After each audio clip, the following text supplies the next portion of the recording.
Hi there, Mike Wolf here. Thank you so much for tuning in. Today I'm going to answer a question that comes up quite frequently for me, and that is, people know I invest in a whole lot of different markets all over North America, and they ask me, well, how did you pick this market? What made you pick this one over that one?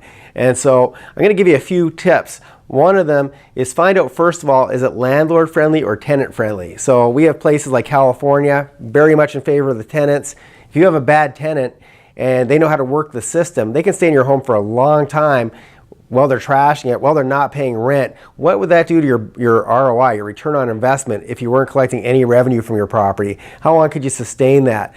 And I contrast that with a place like Atlanta, where I'm heavily involved these days, and we can get rid of a bad tenant even if they know how to work the system, usually in under a month. So that means that maybe if I get a bad tenant, I'm going to lose a month's worth of rent, maybe two at the most. But that obviously is a lot easier on my bottom line. So that's the first thing I'm looking at before I even care about how cheap the homes are, what the opportunity looks like. That's the first thing. I won't look at places that are very, very tenant friendly. And it's not that we mistreat our tenants. We treat them very well, but I can't afford to have homes that aren't generating revenue. The next thing I look for is I'm looking at basically, are people moving to this city or are they moving away? So in general, the population tends to be heading towards the south, especially as the baby boomers get older. There's a big influx of people heading south. So I'm going to give preference to places in the south over the north. Then another thing I'm going to look at is job creation. If people don't have a job, they can't afford my rent. Secondly, in places where there's high unemployment, quite often what we find is people turn to looting, and now all of a sudden your home gets, people are stealing the copper from it, they're stealing the AC units, they're stealing everything from it. Once again, that's really going to affect your bottom line if you're always doing repairs, especially due to vandalism. So I'm really careful about which markets I'm buying in. I want to make sure there's jobs. In addition to jobs, I also want to know what types of jobs, what's the income, what are people earning?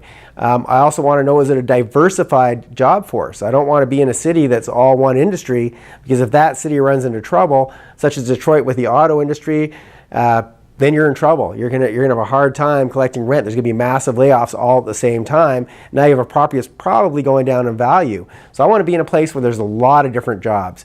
I'm also really cognizant of the crime rates.